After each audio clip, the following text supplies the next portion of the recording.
Ng Ama, at ng Anak, at ng Espiritu Santo, Amen. ang pagpapala ng ating Panginoong Kristo, ang pag-ibig ng Diyos Ama, at ang pagkaisa ng Espiritu Santo naway sumainyong lahat. At sumaiyo rin. Mga kapatid, nasa Miyerkules tayo ng 16 na linggo ng pangalawang panahon ng pangalawang taon ng ating pagdiriwang. Gunitain natin ang munhi na Lebanese na si Charbel Maclof. Isama natin sa misa natin ngayon ang mga intensyon para sa araw ngayon. Ang inyong mga intensyon kayong narito sa loob ng Basilica Minor, pamansang labanan ni Jesus Nazareno. Ang mga intensyon makiisa sa atin, sumita ng live streaming through Facebook Live, YouTube, X at iba pang social media dito sa ating bansa at iba't ibang dako ng mundo. Isama rin natin sa ating intensyon ang mga intensyon ng mga naapektuhan ng bagyo at ng baha. Isama rin natin ang ating intensyon para sa kapayapaan sa buong mundo, lalo tigit na sa Israel at sa Ukraine. Mga kapatid, si Propeta Jeremias ay tinatawag ng ating Panginoon mula pa sa sinapupunan ng kanyang ina. Sa ating Ebanghelyo ngayon, ni San Mateo, ang ating Panginoong Hesus ay nagtuturo tungkol sa maghahasik na kung saan ang hinahasik ay ang salita ng Diyos at magbunga ito sa mga mataba na lupa. Tayo'y tinatawag na tagapaghatid ng mabuting balita sa ating kapwa-tao. Ngunit sa mga sandali na dahil sa ating kahinaan at mga pagkukulang, tayo ay hindi kasama sa misyon ng pagpapahayag ng Ebanghelyo o ng salita ng Diyos. At tayo hindi nabubuhay sa Ebanghelyo o salita ng Diyos at ng kalooban ng Diyos. At dahil dito, tayo nagkasala. Kaya dumulog po tayo sa mga Panginoong nagpapatawad ng lubos. Sino kong tagapagpagaling sa mga nagsisisi? Panginoon, kaawaan mo kami. Panginoon, kaawaan mo kami. Dumating na tagapaganyayang mga makasalanan ay magsisi. Kristo, kaawaan mo kami. Kristo, kaawaan mo kami. Nakaluklok ka sa kanan ng Diyos Ama para ipamagitan kami. Panginoon, kaawaan mo kami. Panginoon, kaawaan mo kami. Kaawaan tayo makapangyarihang Diyos, patawarin tayo sa ating mga kasalanan at patnubayan tayo sa buhay na walang hanggan. Amen. Manalangin tayo. Ama naming makapangyarihan, kalugdan mo kami at pagbigyan na magkamit ng kaloob mong karagdagan upang sa maalab naming pananalig, pag-asa at pag-ibig, kami mamalaging tumatalima sa iyong kautusan. Sa pangitan ni Kristo kasama ng Espiritu Santo, magpa sa walang hanggan. Amen. Magsiyo po ang lahat. Ang simula ng aklat ni Propeta Jeremias. Ang aklat na ito ay sulat ng mga sinabi at ginawa ni Jeremias na anak ni Hilcias at isang saserdote sa Anatot, sa lupain ng lipi ni Benjamin. Sinabi sa akin ng Panginoon, pinili kita bago ka ipinaglihi upang maging propeta sa lahat ng bansa. Sinabi ko naman, Panginoon, hindi po ako marunong magsalita. Bata pa po ako. Subalit sinabi niya sa akin, huwag mong sabihing bata ka. Sinusugo kita, kaya't humayo ka. Ipahayag mo sa lahat ang aking inuutos sa iyo. Huwag mo silang katatakutan, pagkat ako'y sa iyo. At iingatan kita. Akong Panginoon ang nagsasabi nito. Pagkatapos inuunat ng Panginoon ang kanyang bisig, hinipo ang mga labi ko at sinabi, Hayan, ibinibigay ko sa iyo ang dapat mong sabihin. Ibinibigay ko rin ngayon sa iyo ang kapangyarihan sa mga bansa, mga kaharian. Sila'y bunutin at ibagsak, lipulin at iwasak, ibangon at itatag. Ang salita ng Diyos. Salamat sa Diyos. Patuloy kong isasaysay ang dulot mong kaligtasan. Patuloy kong isasaysay ang dulot mong kaligtasan. Sa iyo lang, Panginoon, lubos akong nananalig. Huwag mo akong pabayaang mapahiya at malupig. Tulungan mo ako ngayon, yamang ikaw ay matuwid. Ako sana'y sagipin, sa daing ko ay makinig. Patuloy kong isasaysay ang dulot mong kaligtasan. Ikaw nawa ang muog ko at ligtas na kakanlungan. Matatag na kublihan ko at matibay na sanggalang. Sa lahat ng masasama, O Diyos, ako'y ipaglaban. Sa ko ng mababagsik, huwag mo akong pabayaan. Patuloy kong isasaysay ang dulot mong kaligtasan. Panginoon, sa iyo ko inalagak ang pag-asa. Maliit pa lang bata ako, sa iyo'y may tiwala na. Sa simula at mula pa, wala akong inaasahang mag-aingat sa sarili, kundi tanging ikaw lamang. Kaya naman ikaw poon, pupurihin araw-araw. Patuloy kong isasaysay ang dulot mong kaligtasan. Pagkat ikaw ay dakila, patuloy kong isasaysay. Maghapon kong ihahayag ang dulot mong kaligtasan. Sa pulpa sa pagkabata, ako'y iyong tinuruan. Hanggang ngayong sinasambit ang gawa mong hinahangaan. Patuloy kong isasaysay ang dulot mong kaligtasan. Sitayo po tayo. Alleluia, Alleluia. Wikain mo po, nakikinig ako sa iyong mga salita. Alleluia, Alleluia, Alleluia.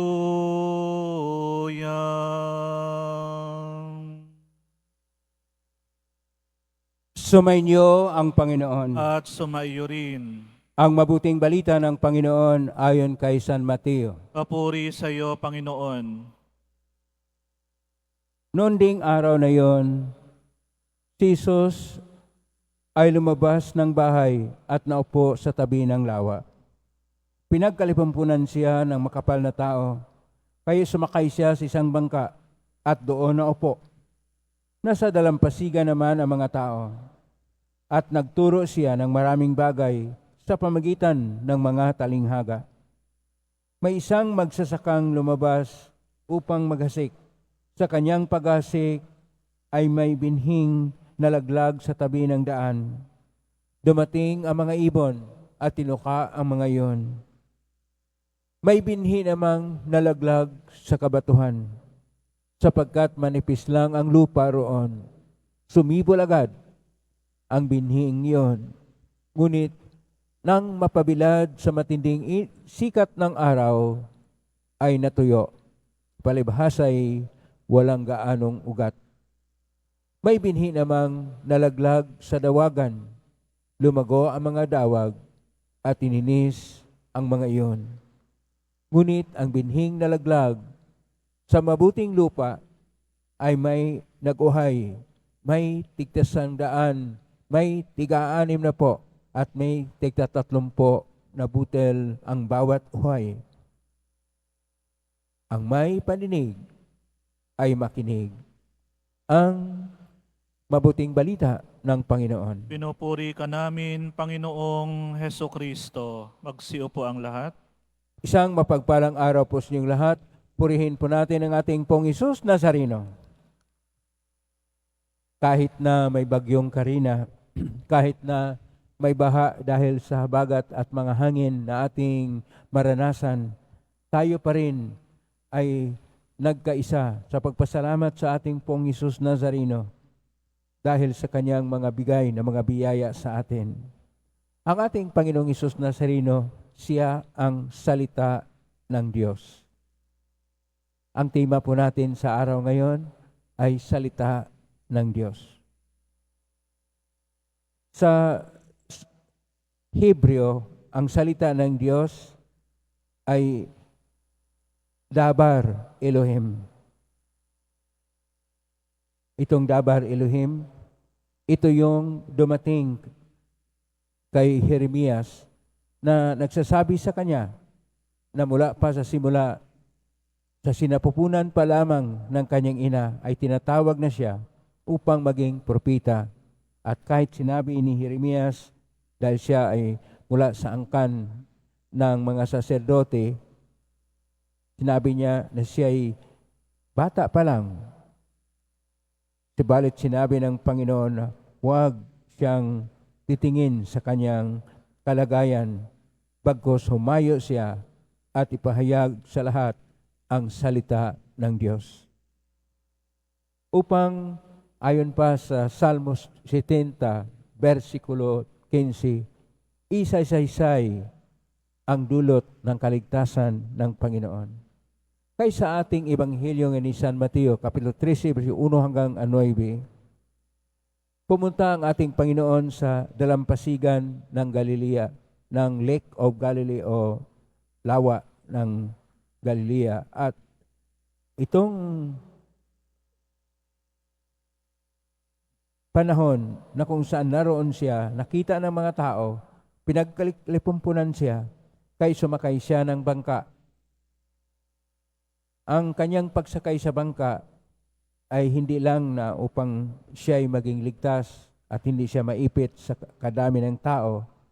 Ang pagsakay niya sa bangka ay isang magandang paraan din na marinig ng lahat ang kanyang tinuturo, sapagkat ang hangin mula sa dagat o sa lawa ay dalhin doon sa dalampasigan ang kanyang tinig dahil wala pang sound system noon. So marinig ng lahat dahil mayroon ng natural na paraan na dalhin ang kanyang salita sa mga tao.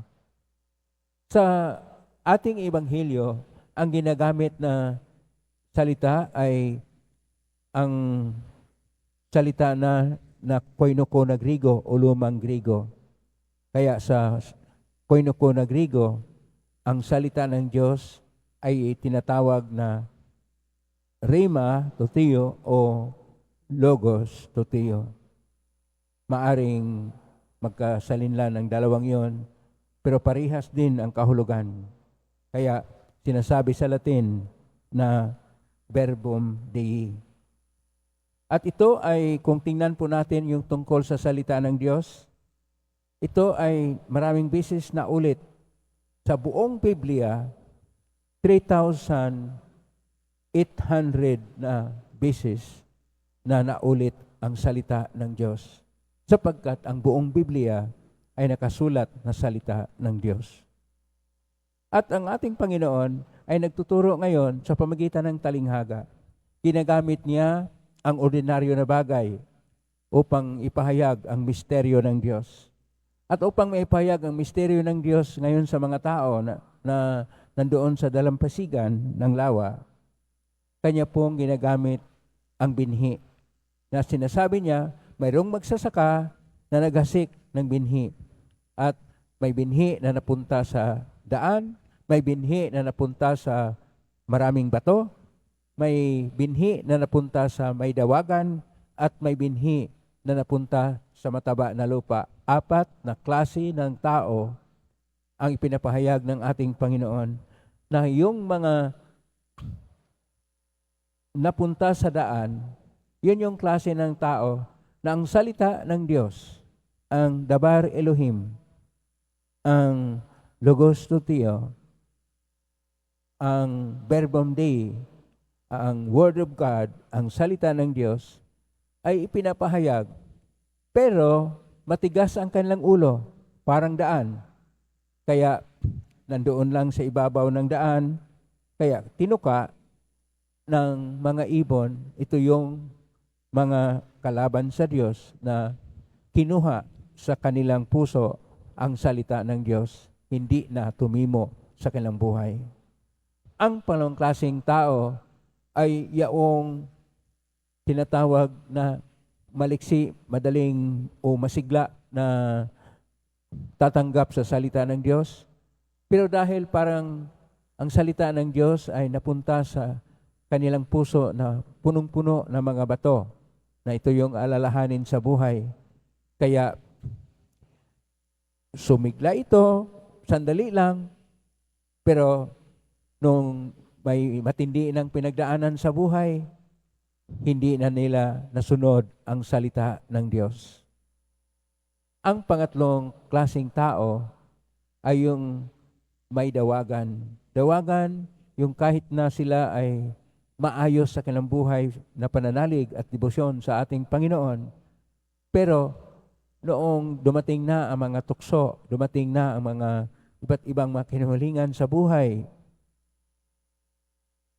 parang hindi lumago ang salita ng Diyos sa kanilang buhay, sa kanilang puso, sa kanilang kaluluwa, sapagkat ininis na mga personal at makatao na mga hangarin.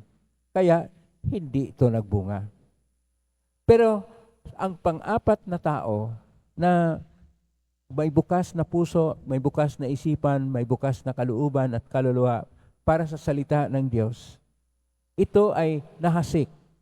At ang salita ng Diyos ay nagbunga. Mayroong nagbunga ng 100%, mayroong nagbunga ng 60%, mayroong iba na nagbunga lang ng 30%, pero nagbunga. At itong nagbunga ng 100%, maayos rin sapagkat 100% ang kanilang pagsabuhay sa salita ng Diyos at ang kabuluhan nito sa buhay. Ang iba, kahit 60%, kumikilos pa rin at maayos pa rin sa kanilang pananalig sa Diyos. At ang may 30% na pagkinig sa salita ng Diyos at isinasabuhay ito, kahit nakukunti, pero napahayag pa rin nila ang pananalig sa Diyos. Sa buhay natin, napakalaga na tayo'y gabayan ng salita ng Diyos. Dabar, Elohim, Logos, Orima, Tuteo, Verbum Dei, Word of God, salita ng Diyos, na siyang magsilbing gabay sa ating buhay upang anuman ang mga panagdaanan o pagsubok sa buhay, lalo na ngayong panahon ng kahirapan, hindi lang po tayo binagyo ng kalikasan na mayroong hangin, mayroong ulan at baha, mayroong iba't ibang mga nangyari na mga sakuna dahil sa habagat. Ang matindi na bagyo sa buhay natin ay ang buhay ng kahirapan. Kahirapan na kung saan wala tayong tunay na sagot at tugon. Kaya ang tao ay kinaharap niya ang pinagdaanan sa buhay, pero huwag tayong mag-alala. Kapag ka mayroong Diyos ang buhay natin, mayroong mga kahirapan, mayroong mga pagsubok sa buhay, lahat ay kaya natin sapagkat hindi po tayo pababayaan ng Diyos. Ang kanyang pag-ibig at pagmamahal, kapag ka ito yung ating batayan sa buhay, lahat ng pinagdaanan sa buhay natin, lahat ng mga tukso at mga pagsubok sa buhay, ay kaya nating lampasan. Kaya po nating igpawan sapagkat kapiling natin ang Diyos. Ang ating Panginoong Hesus Nazareno, na siyang salita ng Diyos na nagkatawang tao, at ang diwa ng Diyos, ang Espiritu Santo, na laging kalakbay sa buhay pananalig natin, ay nariyan lang sila kasama ang Diyos na Ama upang ang buhay natin ay may saysay at kabuluhan. Huwag tayong manghinawa sa panalangin. Huwag tayong mawala ng pananalig sa Diyos. Kung isentro natin ang ating puso sa Kanya, kung ang ating kalooban ay punong-puno ng pagmamahal sa Kanya, ang buhay natin ay sagana ng biyaya ng Diyos, hindi man sa material na bagay, ngunit sa mga espiritual na biyaya na kinakailangan ng ating kaligtasan. Kung may Diyos, may pag-asa. Kung may Diyos, may pagmamahal na sagana para sa Diyos at sa kapwa. Kung may Diyos, ang buhay natin ay magkaroon din ng buhay na ganap at ikasiyasya na siyang tunay na tunguhan natin. alamin natin, hindi tayo pabayaan ng Diyos dahil mahal niya tayo. Amen? Purihin natin ang Diyos. Sitayo po tayo.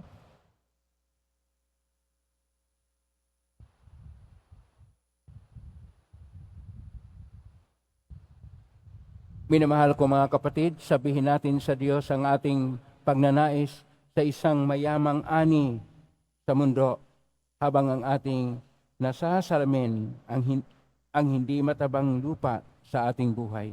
Atin pong itutugon, Panginoon, gawin mong mabunga ang aming buhay. Panginoon, gawin mong mabunga ang aming buhay. Ang simbahan naway magbunga ng mayamang ani sa pamamagitan ng katapatan at dedikasyon ng kanyang mga lingkod. Manalangin tayo. Panginoon, gawin mong mabunga ang aming buhay.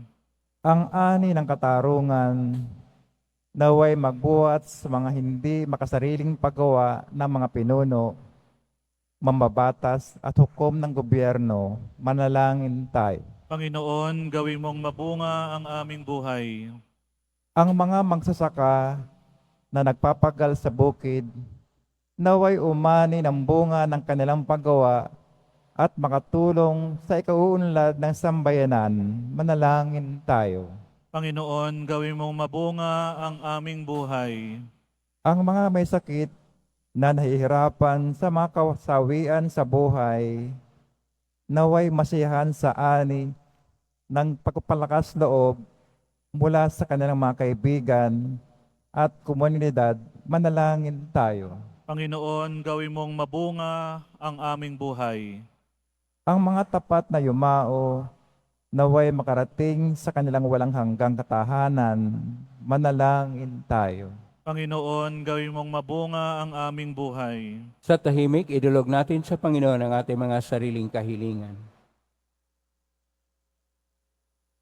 Mapagmahal na Ama, tulungan mo kaming makapagdulot ng mayamang ani sa anumang iyong itinanim sa aming mga puso. Hiling namin to sa pangitan ni Kristong aming Panginoon. Amen. Magsiyo po ang lahat. Kunin at tanggapin ang alay na ito, mga biyayang nagmula sa pagpapala mo. Tanda ng bawat pusong pagkat inibig mo, ayo'y nananalig, nagmamahal sa'yo.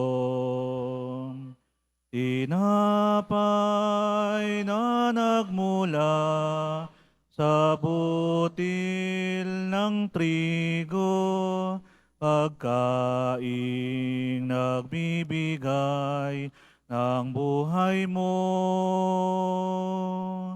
at alak na nagmula sa isang tangkay ng ubas, inuming nagbibigay lakas. Tumayo po tayo. Manalangin kapatid upang paghahain natin ay kalugdan ng Diyos amang makapangyarihan. Ang kapinawa ng Panginoon, tang paghahain sa iyong mga kamay, sa kapurihan niya at karangalan, sa ating kapakinabangan at sa buong sambayanan niyang banal. Ama naming lumikha, lahat ng iyong paghaing pinag-utos nung araw ay yung pinagtibay sa isang haing hantungan ng tanan. Tanggapin ang pinaganap ngayon ng iyong mga lingkod at basbasan mo ito ng kabalanggaya ng iyong kaloob sa mga alay ni Abel na lubha mong ikinalugod upang ang mga handog ng bawat isang nagbigay para sambahin ng banal mong ngalan ay magkamit ng karagdagan mong kasiyahan sa pangitan ni Kristo kasama ng Espiritu Santo magpa sa walang hanggan. Amen. Sumainyo ang Panginoon. At sumaiyo rin. Itaas sa Diyos sa inyong puso at diwa. Tinaas na namin sa Panginoon. Pasalamatan natin ang Panginoong ating Diyos. Marapat na siya ay pasalamatan. Ama namin kaparinto na yung marapat ni kay aming pasalamatan. Pinagbibigyan mong ito'y aming mahiyag kahit nito'y walang anumang may daragdag sa kadakilaang sa iyo ay likas.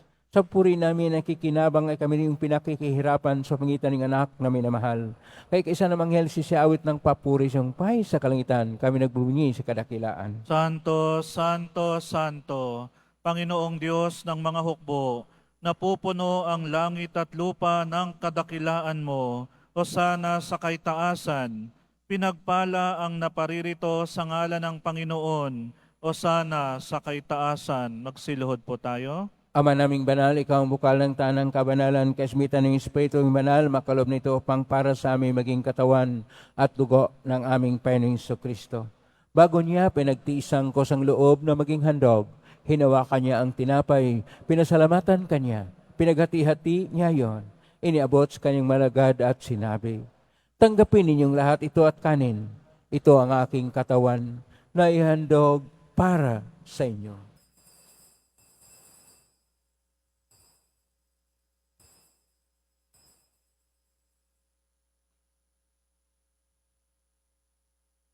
Kaya naman nung matapos ang hapunan, hinawakan niya ang kalis, muli kanyang pinasalamatan.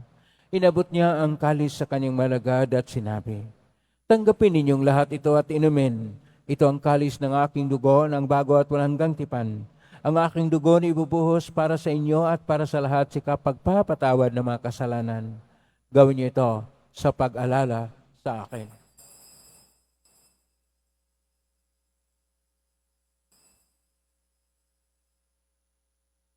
Sitayo po tayo.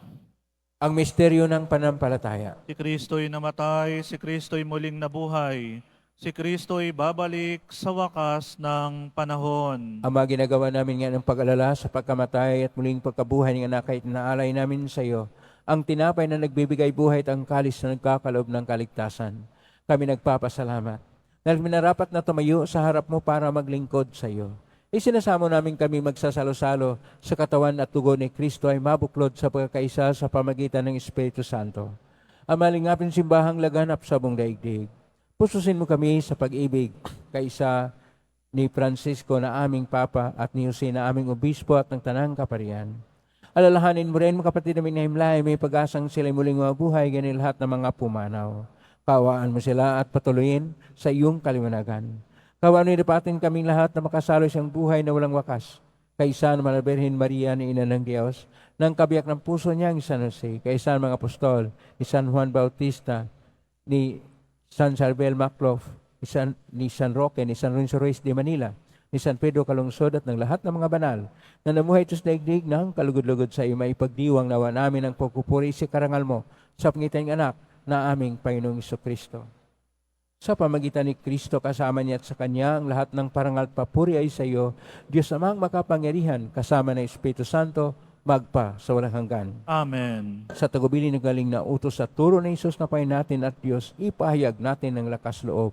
Ama namin, sumasalangit ka, sambahin ang ngalan mo, mapasa amin ang kaharian mo, sundin ang loob mo dito sa lupa para nang sa langit.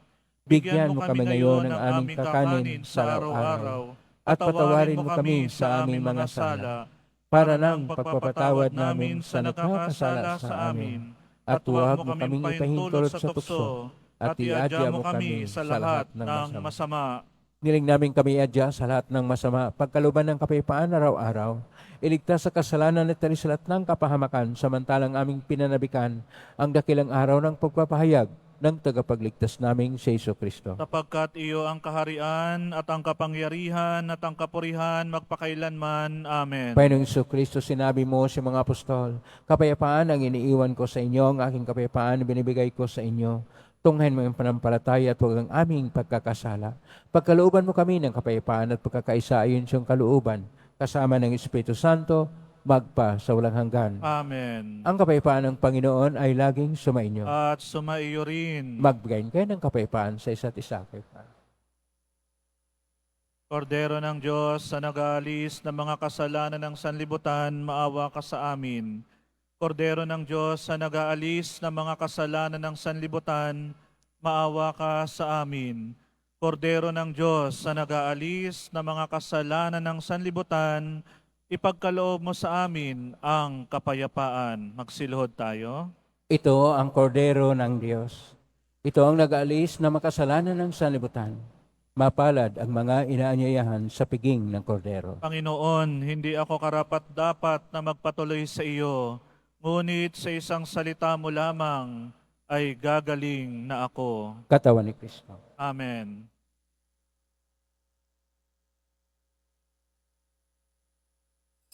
Para sa lahat ng tatanggap ng banal na komunyon, sasagot po tayo ng amen pagkasabi ng pari o ng lay minister ng katawan ni Kristo at isubo agad sa bibig bago umalis sa harapan ng pari o lay minister. Sumunod po tayo.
Patungo sa pagbabagong nagdudulot ng iyong kabutihan.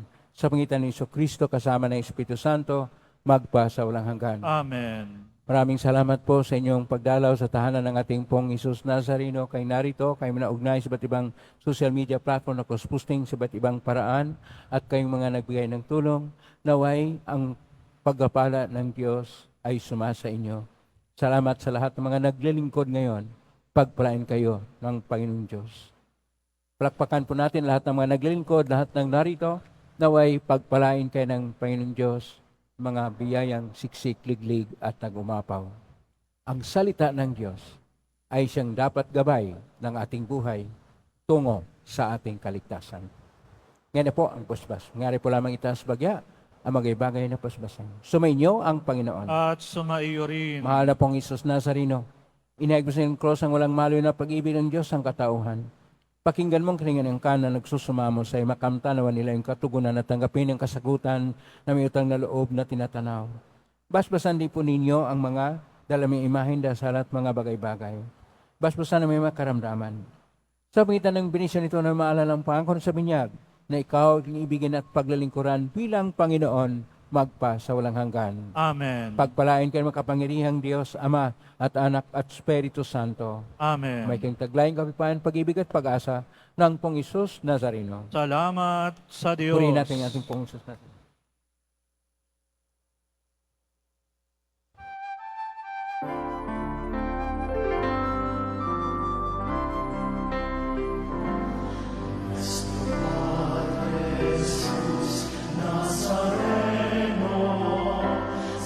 Sinasamba ka namin.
Nazareno, nilulmalhan